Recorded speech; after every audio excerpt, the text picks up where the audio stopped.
Hello guys, welcome to my physical classes में आपका बहुत बहुत स्वागत है। आज हम आपको समाजीकरण के बारे में अध्ययन कराएंगे। समाजीकरण का अर्थ। समाजीकरण के द्वारा ही मनुष्य स्वयं को सामाजिक वातावरण में ढालना चाहता है। अब इसकी परिभाषा जानेंगे। अरस्तु के अनुसार यह संस्कृति के बचाव के लिए सामाजिक मूल्यों को प्राप्त करने की क्रिया है। खेलों द्वारा समाजीकरण। मनुष्य एक सामाजिक गुण है। यह केवल धारणा ही नहीं बल्कि सच्चाई है। समाज में मनुष्य इसी कारण रहता है जिससे कि उसमें सामाजिक गुणों का विकास हो सके, क्योंकि सामाजिक गुण किसी बच्चे में शुरू से नहीं आते हैं, बल्कि यह गुण उसे समाज से मिलते हैं। ये सामाजिक गुण धीरे धीरे विकसित होते हैं। सामाजिक गुण ऐसे गुण होते हैं जो किसी भी व्यक्ति के व्यक्तित्व के निर्माण में विशेष योगदान देते हैं। खेलों के क्षेत्र में सामाजिक गुणों का विकास कैसे होता है। फर्स्ट, सहानुभूतिपूर्ण अभिव्यक्ति। मैचों के दौरान जब किसी विरोधी टीम के खिलाड़ी को चोट लग जाती है और उसकी दशा काफी गंभीर हो जाती है, तो उस समय उसकी टीम के खिलाड़ी वह विरोधी टीम के खिलाड़ियों की चोटग्रस्त खिलाड़ियों प्रति सहानुभूतिपूर्ण अभिव्यक्ति हो जाती है। जब किसी खिलाड़ी को मैच के दौरान चोट लग जाती है तो शेष खिलाड़ी की सहानुभूति अभिव्यक्ति देखी जा सकती है। कोई भी खिलाड़ी दुर्घटनाग्रस्त खिलाड़ी के पास पहुंचने में देरी नहीं करता।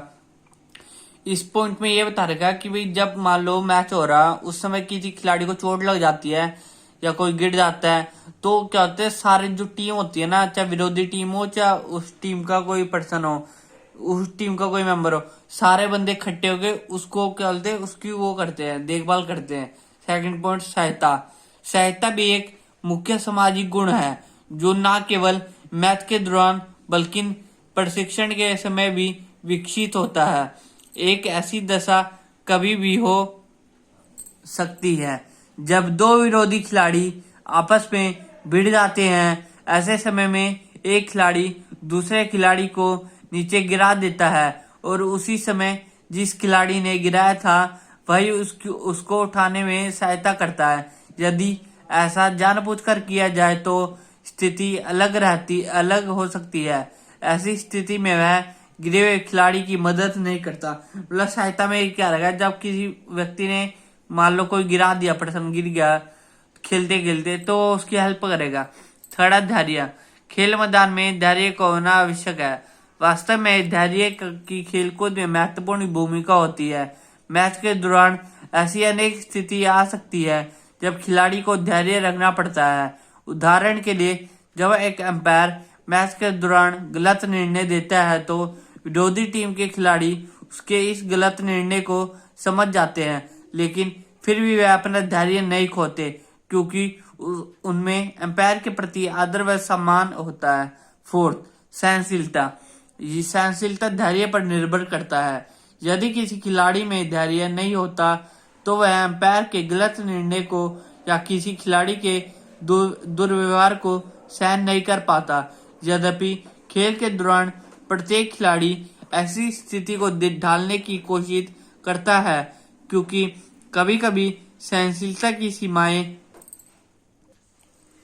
को लादना पड़ता है। उदाहरण के लिए, इंडिया और पाकिस्तान के हॉकी या क्रिकेट मैच के दौरान, चाहे फाइनल हो या सेमीफाइनल मैच हो, ऐसी अनेक स्थिति देखी जा सकती है जहां सहनशीलता की कमी होती है।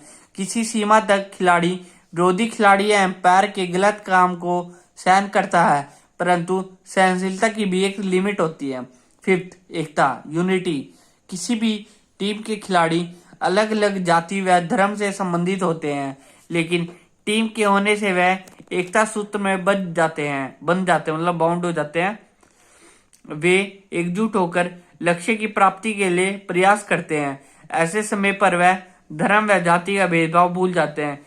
ये ऐसा क्यों कहा, क्योंकि मान लो कोई किसी धर्म से आएगा, कोई किसी जाति से, मतलब इसमें जब मैच खेलते हैं तो कोई जाति धर्म नहीं होता।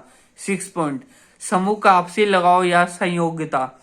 विभिन्न टीमों में खेलों में खिलाड़ियों का आपसी लगाव या संयोगिता का होना अति आवश्यक है।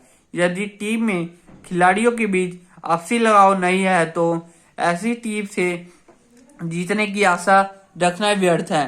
टीम के सदस्यों में आपसी लगाव स्वयं पैदा होता है, क्योंकि टीम का प्रत्येक खिलाड़ी मैच जीतना चाहता है। वह एकजुट होकर प्रयास करते हैं। समूह का आपसी लगाव एकता पर निर्भर करता है। यदि टीम में एकता नहीं होती तो खिलाड़ियों में आपसी लगाव की कल्पना नहीं की जा सकती। 7. अभ्यास के स्तर पर जब कोई व्यक्ति खेलकूद का प्रतिदिन अपने स्थानीय मैदान पर अभ्यास करता है तो उसमें सामाजिक गुण का समावेश शुरू होता है। खेल खेलते समय छोटी छोटी ऐसी समस्याएं आती है जिसको हल करने के लिए सामाजिक गुण की आवश्यकता होती है।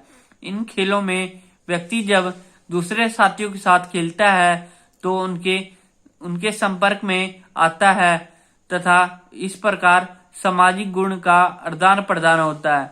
वे अनुशासन में रहकर खेलते हैं, एक दूसरे की सहायता करते हैं। 8वां पॉइंट, प्रतियोगिता के स्तर पर खेलों में प्रतियोगिता की कुछ सामाजिक गुण को बढ़ावा देते हैं। वे प्रतियोगिता कई स्तर पर हो सकती है, जैसे जिला स्तर पर, राज्य स्तर पर, राष्ट्रीय स्तर पर। इन प्रतियोगिताओं में खिलाड़ी अन्य खिलाड़ियों के साथ मिलते हैं। उन्हें ऐसी प्रतियोगिताओं में अलग तरह का वातावरण मिलता है। ऐसी प्रतियोगिताओं में खिलाड़ी विभिन्न राज्यों या देशों से आते हैं। ऐसे अवसर में उन्हें मिलकर रहना पड़ता है, साथ साथ भोजन करना तथा आपस में विचारों का आदान प्रदान करने के बड़े अवसर प्राप्त हो सकते हैं। उनके सामाजिक व्यवहार में कमी परिवर्तन आती है। इसमें हमको ये बता रखा है भाई, जब कोई टूर्नामेंट होता है तो उसमें क्या होता है, जो टीम आती है कहीं बाहर से आती है, राज्य स्तर पे कोई डिस्ट्रिक्ट लेवल पे होता है, दूर दूर से टीम आती है। तो वहां पे जब टीम रहती है 3-4 दिन के लिए तो उनको वहां पे खाने के लिए भाई सब चीज में जो है ना वो आपस में टीम के सदस्यों के साथ ही रहना पड़ता है। बच्चों, जो आज हमने अध्ययन कराया उसको नोट कर लेना। Thank you for watching my video.